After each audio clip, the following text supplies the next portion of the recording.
look at that. Look at that support for the champ from G City. Wow. Look at that support. And still, baby. Wow. How come you're so tall today? Oh, there you go. I had to move up. So for the shirt. Okay. Wow. You got that shirt, huh? I've had this shirt for a while, man. Oh, wow. From the game night days? Back from the game night days, man. Yeah, I told you. You've been a fan? He's been one of my favorite fighters since the Overeem knockout. Wow. Okay. Look at you. Look at you going. Yeah, I told you that one time. You couldn't believe it. Yeah, I know. I mean, listen. Yeah, I didn't want to show my biases pre-fight. Wanted to, let people know what I thought beforehand. But yeah, I was definitely cheering for Francis on Saturday. What about that interview? Unbelievable. Yeah, how mad are people right now? They just get an hour with Francis Ngannou. Now they get a guy in a Francis Ngannou shirt. Like, guys, this is really the main event of the show. We really made a jump down here. But I mean, unbelievable stuff from him. Wow. Like, unbelievable. I'm in awe. I mean, he delivered. I told you he was going to get you hyped up. He did. Oh my God, he did a lot more than that. Yes. Yeah. Well, the best thing he gave me was just a bit of a mental break from the pain of last night. But yes, I mean, what a story. This is the story of the year to see how now the injury throws a bit of a wrinkle and everything and a bit of a wrench and things could delay things, but could be a blessing in disguise as well for him to buy him some time. Wow, I can't wait to see how it all plays out. Now, how did you do? So, I've never felt like such a winner while losing. I lost a unit. Okay. But the way it finished with Figueiredo and Francis Ngannou, I called both the underdog upsets. You did. It felt like I was winning. So yeah, we can start here. Go over it. We'll start with the singles. We go 3-1. We do well in the singles this week. Trevin Giles is the only one that we got wrong. He just didn't really show up. But we do get Figueiredo. We do get Ngannou. Unbelievable co-main and main event. So we did well in the singles. Where we messed up was the parlays. We kind of got a little bit greedy. We've been hitting parlays recently. We go 0 for 3 this week. Miss. I feel one like the parlays have been a bit of a thorn in your side. But I mean, they're the hardest ones to hit, right? Yeah, it's like a smart bettor knows that it's like the thorn in their side, but they're always just tempting to put together. Yeah, Hony Barcelos. I mean, Victor Henry showed up. Like that was an impressive showing from Victor Henry. Cody Stamen. I loved the over 1.5 in this one. He did me no favors this weekend, getting choked out in 47 seconds. And then I did the Draftkings League, and I had Cody Stamen on my team, and he got me 0.7 points. Don't love for Nurmagomedov, huh? So I liked Nurmagomedov. I just thought it was going to go over 1.5. Yeah. I mean, Saeed showed up in a big way. What was it like? What was it? 40 seconds, I think. 47 seconds. Yeah, 47 seconds. Choked him right up.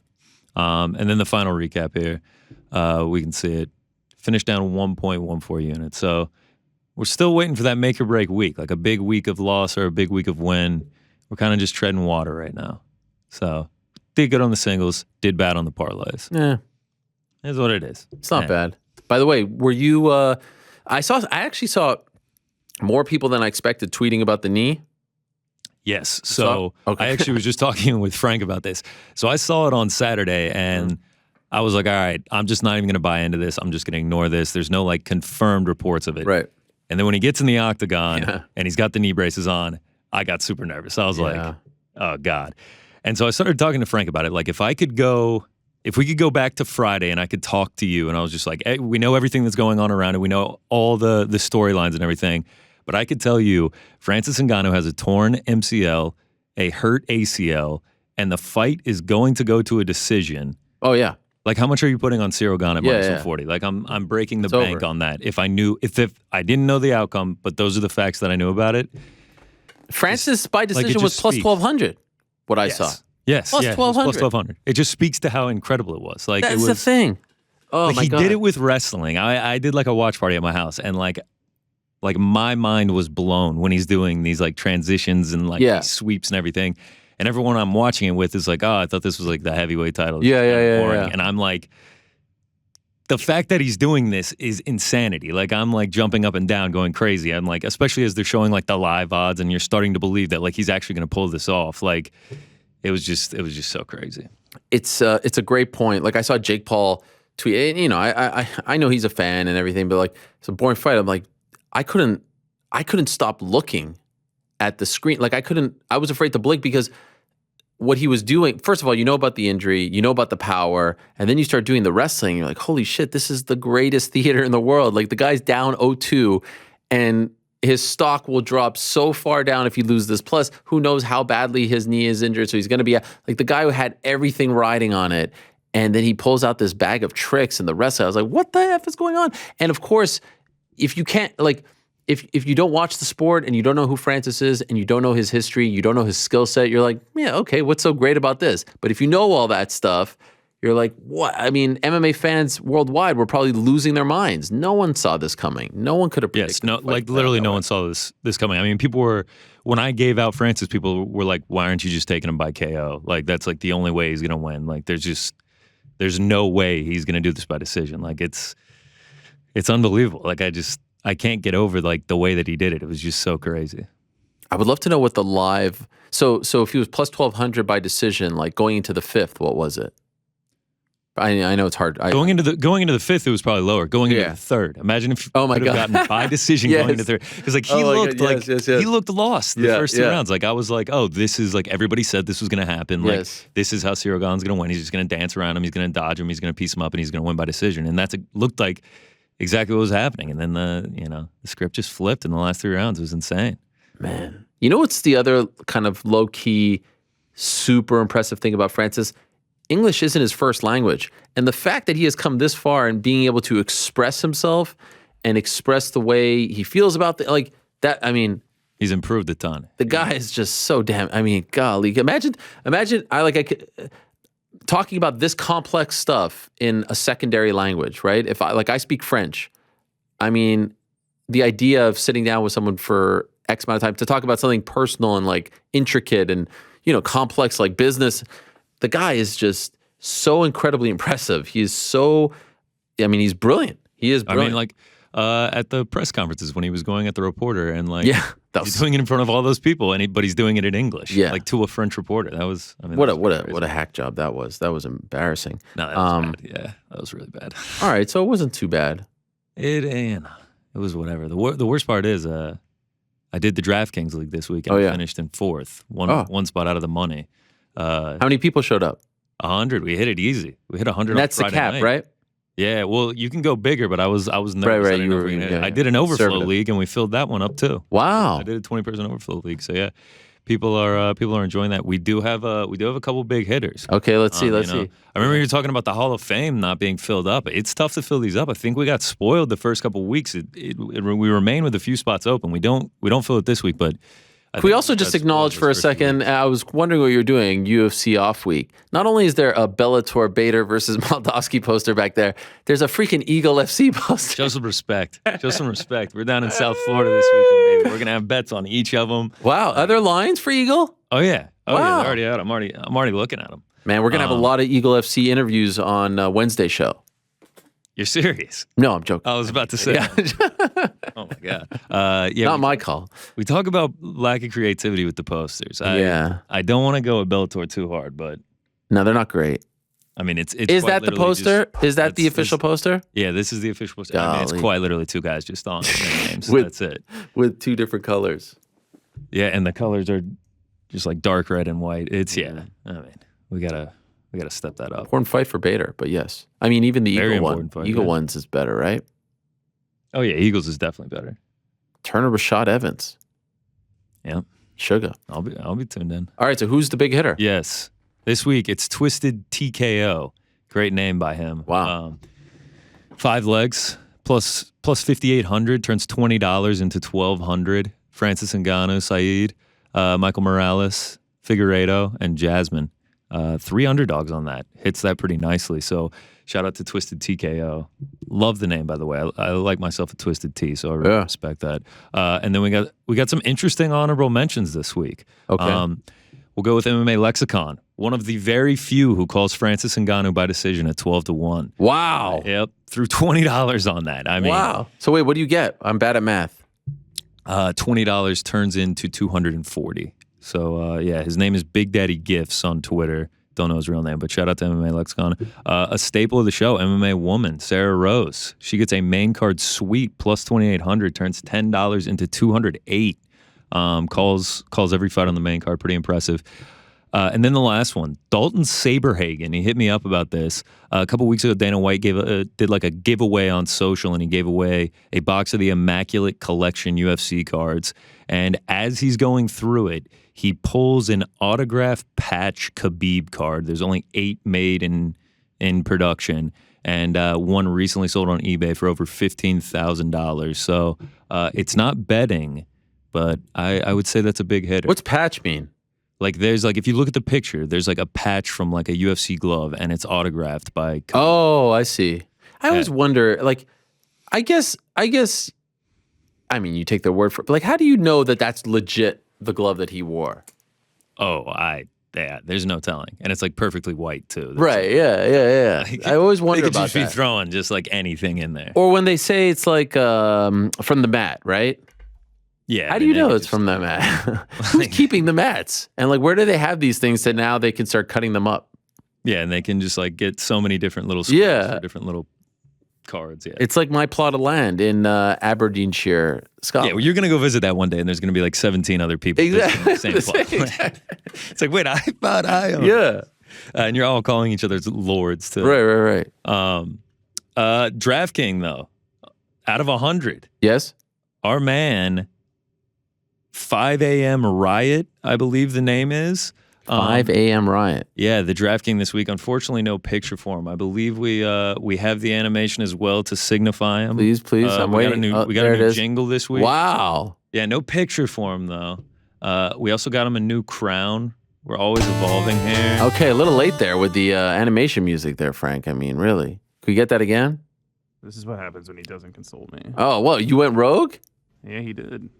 Wait, I thought we did this last week. I didn't make the thing big enough either, so it doesn't look like it's coming down from the top of the screen.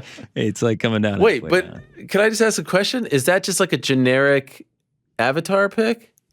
Yeah, he doesn't have a picture. That's whack. He didn't tweet at me or anything. It wasn't like I won. Listen, you joined this. Okay, wait, can we do that again one more time? Sorry. I like the, Yoon wasn't here last time. You're going to have to replay this at least 15 more times, just for the record. Yeah, Frank loves it when you play it as many times. Why? Why does he not like it? There it is. Yeah, 5 a.m. Riot. If you're watching right now, man, congratulations, $225. One more time.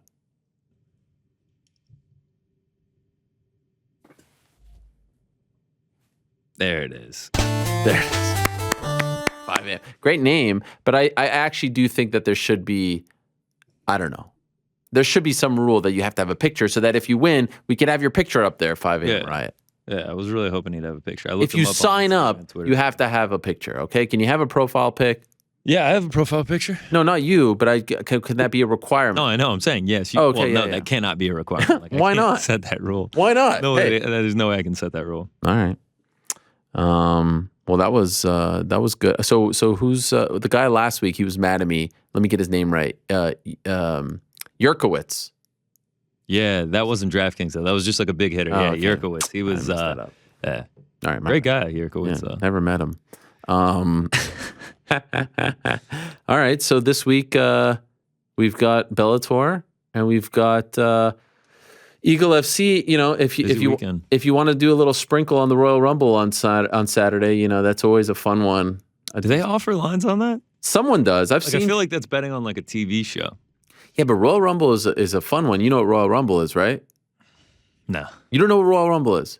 I've heard it, but I like it. You don't know like what I'm assuming there's what special means? rules. There's it's a 30-man match where it starts with 2 contestants at the same time, and it changes. I think it's 90 seconds, 2 minutes. A new contestant comes in, and in order to it's like a King of the Hill type thing, sort of. And then in order to eliminate someone, you have to throw them over the ropes, and their 2 feet have to hit the ground. So there have been instances where 1 foot swept the ground. Shawn Michaels back in the day. There have been instances where Kofi Kingston, for example, jumps onto the announce table, is on some pancakes, jumps back into the ring.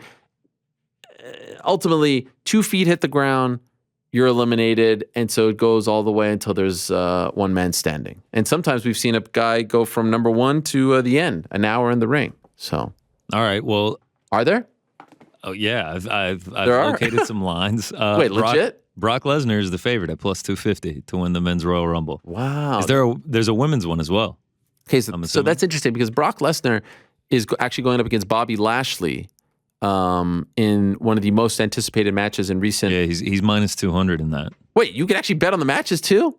Yeah, Roman Reigns is minus 275 against Seth Rollins. Wow. Wait, is this a legit book? My word, Becky Lynch is minus 1,000 against Dewdrop. Yes. Wait, is this a legit book? Yeah. Is this Draftkings? It's not Draftkings. Oh, okay. Unfortunately. I wonder if Draftkings does it. I'm checking right now, yeah. Wow. This is, So they have Royal Rumble odds. Because I don't know if Lesnar is in it, because Lesnar's the champ. I don't think Lesnar is actually in the Rumble. Champs usually aren't in the Rumble. I'm intrigued at this giant competition. Like, you're going to get someone at plus odds. Oh, yeah. Yeah, I mean, I could maybe. When is it? Saturday night? Saturday night, St. Louis, Missouri. I'm going to go 2 TVs. I'm going to be there. Oh, really? Wow. Mm-hmm. I'll be there. The Show Me State. Yeah, nothing on. I haven't been to St. Louis since December of 2010. I was there for Strike Force Heavy Artillery, one of the all-time I love the name. violent cards in MMA history. That was Mauro Ranallo saying, "Who wants a KO for Christmas?" It was Paul Daly and Scott Smith and Robbie Lawler, Matt Linland, Dan Henderson, Babalu, Bigfoot Silva. It was just wow. That's a great memory. Okay, yeah. Okay, so I've actually found on a real book that I can place bets on. Big E is the favorite, plus 350. Brock Lesnar's plus 375. Roman Reigns plus 800. Interesting. Yeah. Big E. Okay, so Big E I get, but Brock Lesnar is the champ. Unless there's something going on that I haven't. I'm gonna have to do some research on this. All right. Did you bet on the Bills? No. You bet on the Chiefs? Yeah. Get out of here. Listen, What the hell? I was trying to do you a service. I bet on the Pats and the Bills rolled, so I was actually trying to help you out. I can't even get a thank you. What'd you do? Money line or with the spread? Yeah, money line was minus 25, so I just took that. Yeah, I actually went 6-0 on NFL bets this weekend. 6. That's impressive with all those underdogs winning. Yeah, I got every spread right, and then I parlayed each day. I parlayed the 2 spreads. That's how I hit all those. Yeah, it was a successful NFL weekend. Old CA though, Corporate Alex actually pointed something out at lunch. Oh yeah, I was eating my leftovers. I whipped up some bison steaks yesterday, so I'm really just pouring the salt in the wounds on the Bills losing. Yeah. I haven't felt this kind of pain about a game. I haven't felt this. Honestly, there's 2 games in my life that like hit me in the heart because of the sheer shock that I felt. Yeah. One is 1995 Knicks Pacers.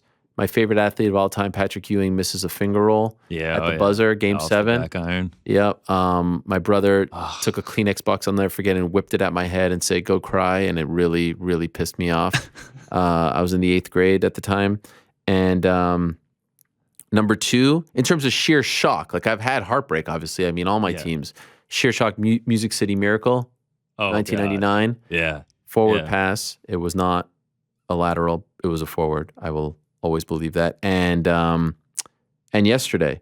And honestly, yesterday hurts more than the Music City Miracle because I really believe in my heart, they would have won the Super Bowl if they beat the Chiefs.